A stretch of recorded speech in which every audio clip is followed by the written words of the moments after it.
앞으로 사회는 코로나 이전과 이후로 나뉜다고 할 정도로 대다수의 국가들은 일대 혼란을 겪고 있는 중입니다. 그러다 보니 국가 간의 외교 문제는 사상 최악의 복잡함으로 번지고 있는 상황입니다.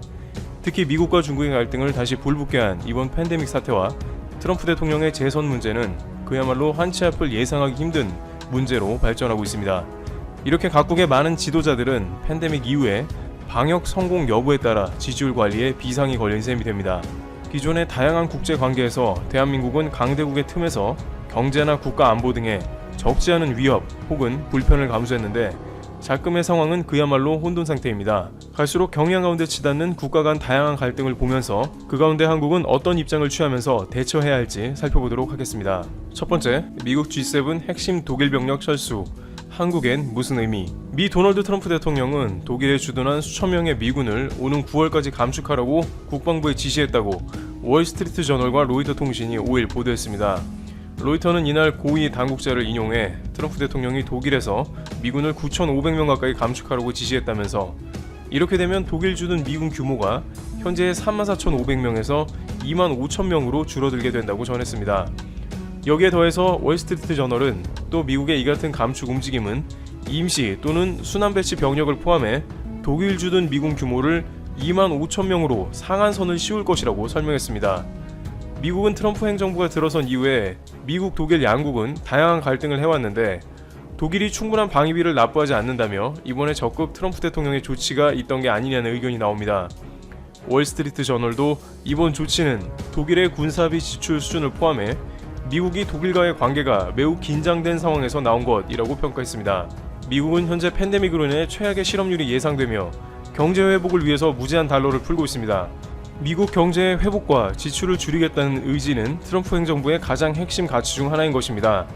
안 그래도 트럼프 대통령은 미국이 더 이상 해외에서 불필요한 군비 지출을 할 필요가 없다고 강조해 왔는데 코로나19 사태로 인해서 그간 불편했던 독일에서 병력을 감축하는 것으로 그 의사를 표현한 것으로도 보입니다. 일각에서는 메르켈 총리가 G7 회의에 안 온다고 하자 트럼프 대통령이 화가 나서 그랬다는 의견도 있는데 미 관계자는 월스트리트 저널의 감축 논의가 지난해 9월부터 행정부 내에서 이뤄져 왔기에 그와 관련이 없다고 말했습니다. 문제는 이 과정 가운데 트럼프 행정부는 독일과 이렇다 할 사전 상의도 없이 일방적으로 조치한 것으로 전해집니다. 블룸버그는 미국과 독일이 이런 적이 없는데 이번 조치는 매우 노골적인 것으로 보인다고 지적하면서 세계 2차 대전 이후에 미국과 독일의 전통적 우방 관계가 가장 경직된 국면으로 들어갔다고 보도했습니다. 비록 과거와 같은 냉전 시기는 아니나 러시아가 버티고 있기 때문에 안보 우려가 제기되는 것입니다. 게다가 이러한 미국 감축 소식은 미군이 주둔하는 여러 동맹들에게도 일종의 메시지가 될 수도 있습니다. 특히 한국과 일본의 경우 트럼프 행정부의 방위비 압박은 현재까지도 끊이지 않고 제기되고 있습니다. 미 국무부 크라크 차관보는 최근에도 미국은 할 만큼 했고 한국도 유연성을 보이라며 연일 압박을 가하고 있습니다. 뉴욕타임즈는 미국의 이런 모습은 한국 주한미국 감축 혹은 기타의 위협으로 연결될 수 있다는 보도를 했습니다. 물론 당장 동북아시아의 병력 감축은 미국에서 의원들이 병력 감축 금지 법안을 결의해 큰 우려는 없지만 이러한 미국의 모습은 방위비 압박이나 다른 형태로 동맹에 부담을 줄 수 있을 것으로도 보이며 이것이 단순한 으름장에서 독일에서 군을 철수시키는 실질적인 형태로 처음 나왔기 때문에 긴장감이 돕니다. 앞으로 한국에 훨씬 더 방위비 압박이 거세지면서 일방적 요구 형태로 나오게 될 가능성도 커진 것입니다. 그런데 G7 멤버인 일본조차 미국에 전적으로 동의하기는 어려운 모습을 보이고 있습니다. 두 번째, 일본은 홍콩 보안법 반대 성명 거부. 결국 아베 내각은 일본의 경제의 중요한 부분을 차지하는 중국의 심기를 건드리지 않는 쪽으로 결정을 내립니다. 바로 일본은 중국의 홍콩 국가보안법을 강하게 비판하는 성명에 동참하라는 여러 나라의 제안을 받았으나 불응했다고 교도통신이 7일 보도한 것입니다. 보도에 따르면 일본 정부는 미국, 영국, 호주, 캐나다가 홍콩 보안법 도입을 비판하며 지난달 28일 공동성명을 발표하기 전에 참여 의사를 물밑에서 타진받았으나 동참을 거부했다고 복수의 관계국 당국자가 밝혔습니다. 영국과 캐나다가 주도한 공동성명에는 결국 일본이 참여하지 않은 채 4개국 명의로 발표됐습니다. 일본 정부는 중국과의 관계 개선 시도에 악영향을 줄 것을 우려해 공동성명에 불참한 것으로 추정됩니다.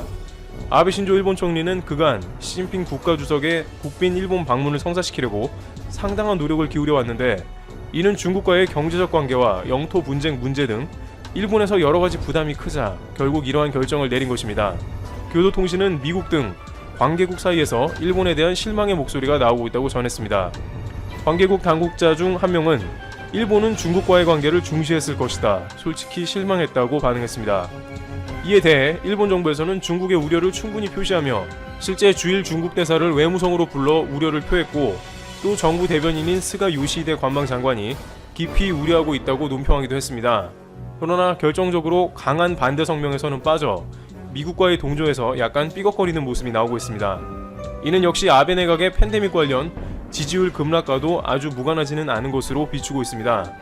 현재 일본 정부는 일본 경제에 막대한 자금을 쏟아부어 경제 살리기 총력전에 들어간 상황이며, 팬데믹 이후에는 대외적인 부분에서 가장 일본에 큰 영향을 끼치는 것은 대중국 수출을 비롯해서 여행 수지 등에서 중국으로부터 막대한 흑자를 보고 있기 때문에 시진핑 방위를 위해서 중국 정부의 심기를 건드리지 않은 것으로 풀이됩니다. 그러나 한국에 대해서는 일본 언론에서는 또 다른 논란이 되는 기사가 나오고 있어 한국과의 관계 악화가 예상됩니다. 세 번째, 한국은 일본의 자산으로 발전했다 논란. 일본 정부는 중국과의 최대한의 갈등을 자제하는 편인 반면 한국에는 외교적인 강공을 계속 이어가는 모습입니다. 일본 우익 언론은 일본 자산이 한국 경제 발전의 토대가 됐으니 배상 문제는 한국이 자체 해결해야 한다는 주장을 들고 나왔습니다. 구로다 가스히로 산케이 신문 서울 주재 객원 논설 우연은 7월 발전의 근원은 일본 자산이라는 제목의 기명 칼럼에서 패전 후 일본이 한반도를 떠날 때 남긴 거액의 자산이 미국을 거쳐 한국 측에 양도됐고 경제 발전의 기초가 됐다며 이런 견해를 밝혔습니다. 그는 일본이 남긴 자산 총액이 당시 통화로 52억 달러였고 현재 가치로 수천억 달러, 수백조 원은 될 것이라며 방대한 일본 자산을 생각한다면 최근 징용공 보상 문제 등처럼 이제 와서 한국 내 일본 기업 자산을 압류하는 일도 없을 것이다. 이른바 과거 보상 문제는 모두 한국에서 처리하면 될 이야기라고 썼습니다. 그런데 이러한 우익신문의 주장은 사실상 일본 정부가 이야기하는 주장과 같은 맥락을 갖는 것이 문제입니다.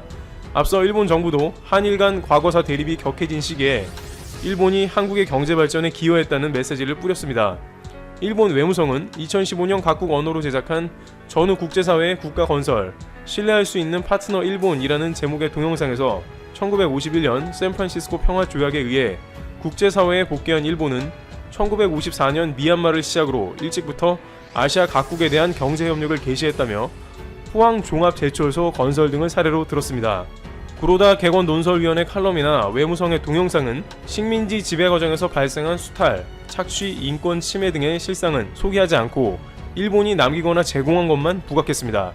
징용 과정에서 다수의 불법 행위가 발생했고 이에 대한 배상 책임이 한일 청구권 협정에 포함되지 않았다는 한국 대법원의 판단과는 큰 차이가 있습니다. 이러한 한국 법원 판단처럼 해외에 있는 많은 학자들은 일본 당국이 불법 행위에 대한 배상을 피한다며 비판한 바 있습니다. 이러한 일본 정부의 입장은 최근 한국의 WTO 수출 규제 제소권 때문에 다시 한번 불거져 나오고 있으며 일본은 이에 관해 절대 양보하지 않는다는 입장이므로 양국 간의 관계는 악화 일로로 치닫을 전망입니다. 한편 중국은 백서를 통해서 방역 모범국으로 대우를 받아야 한다는 주장을 해서 이목을 끌고 있습니다. 네 번째, 중국, 한국과 같은 방역 모범국 본격 주장 시작.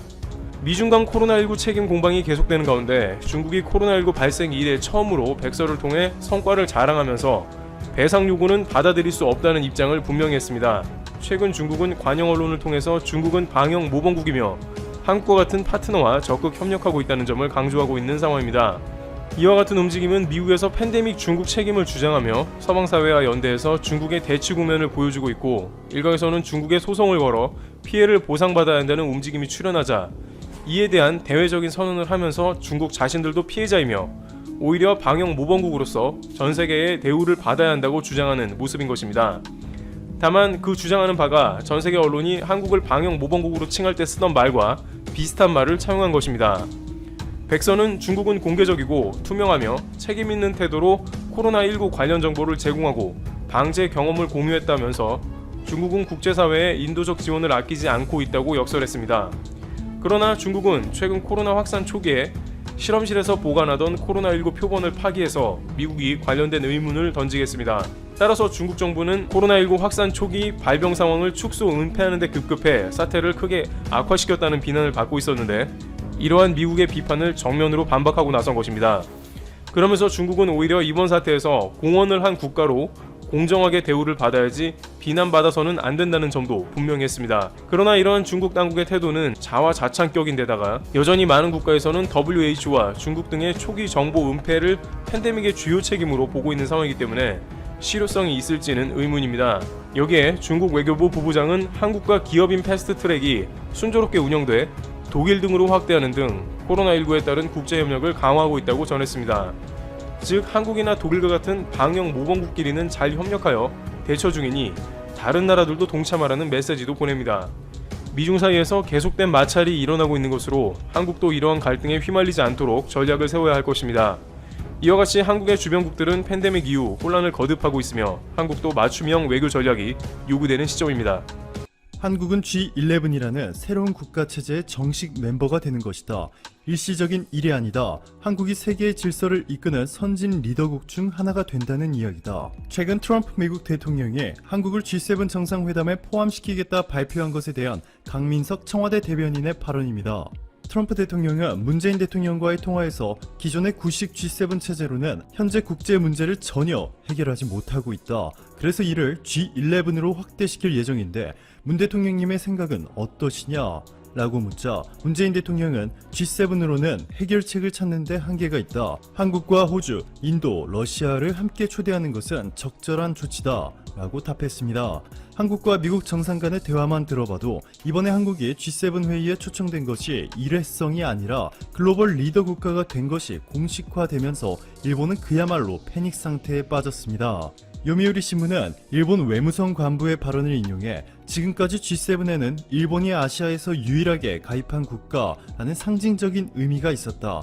그동안 일본은 미국, 영국, 프랑스, 독일 등과 어깨를 함께하는 유일한 아시아 국가라는 자부심이 있었는데 이 의미가 퇴색될 수 있다 전했고 일본의 산케이 신문은 한 발 더 나아가 G7 정상회의 멤버를 갑자기 4개국이나 늘리는 것은 무리 라며 트럼프 미국 대통령의 백악관 실무진과 사전에 이야기 없이 발언한 것으로 보인다. 일본 외무성도 트럼프 대통령의 의도를 파악하기 어려운 상황이다 전했습니다. 또한 일본 외무성 간부는 우선은 한국을 포함한 4개 국가들을 정식 멤버가 아닌 단순 초청국, 즉 아웃리치 형태로 초청하지 않았겠는가. 지난해 프랑스에서 열린 G7 정상회의 때 의장국이 아프리카 국가들과 칠레, 인도, 호주까지 초청했는데 이와 비슷한 것 아니겠냐 라며 한국이 G11에 포함된 사실을 끝까지 부정하고 있습니다. 또한 일본이 한국의 마지막 경고를 무시한 채 수출 규제를 철회하지 않자 이제는 한국이 참지 않겠다는 입장입니다. 바로 어제 산업통상자원부는 더 이상 일본과의 대화를 기대하지 않고 세계무역기구에 일본을 제소하겠다 밝혔습니다. 산업통상자원부의 나승식 무역투자실장은 현재 일본과 정상적인 대화가 진행되고 있다 보기 어렵다. WTO에 일본 수출 규제에 대한 패널 설치를 요청해 절차를 진행할 것이다 전했습니다.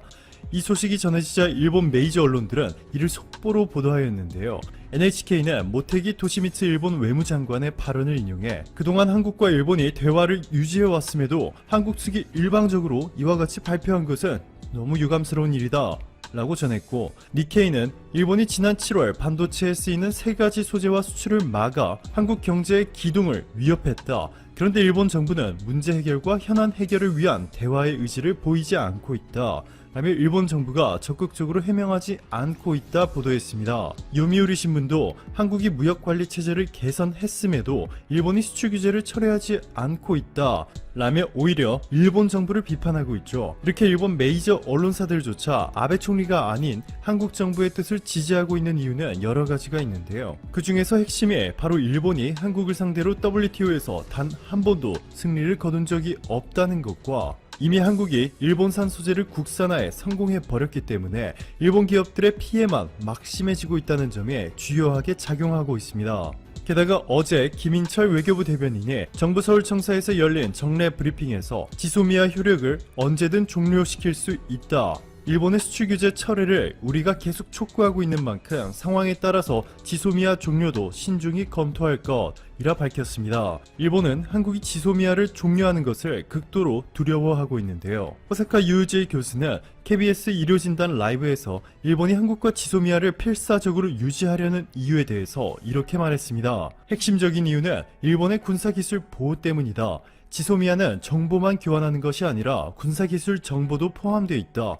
지소미아에 따라 한국은 일본의 군사기술을 사용해 무기를 만들거나 이를 산업용으로 전용하지 못하게 돼 있다. 이외에도 한국이 현재 미국과 공동으로 한미 방위체제를 구축해 놓은 상황인데다가 지난 3년간 일본이 한국에 의미 있는 정보를 제공한 적이 단 한 번도 없었던 만큼 일본과의 지소미아 유지 필요성 자체에도 의문이 제기되고 있습니다. 양기호 성공회대 교수는 한국이 일본에 주는 정보가 더 많은 상황이다. 한미 자체 정보가 있기 때문에 지소미아가 종료돼도 대북 정보력 자체에는 영향이 없다 전했습니다. 이렇게 일본이 자신들을 배제한 채 한국이 미국과 동맹관계를 강화해 나가는 것을 두려워하는 동안 한국은 또 엄청난 일을 해냈습니다. 한국이 코로나19의 모범적 대응으로 제고된 소프트파워를 활용해 유네스코 대표부를 중심으로 우호국 그룹 결성을 주도했습니다.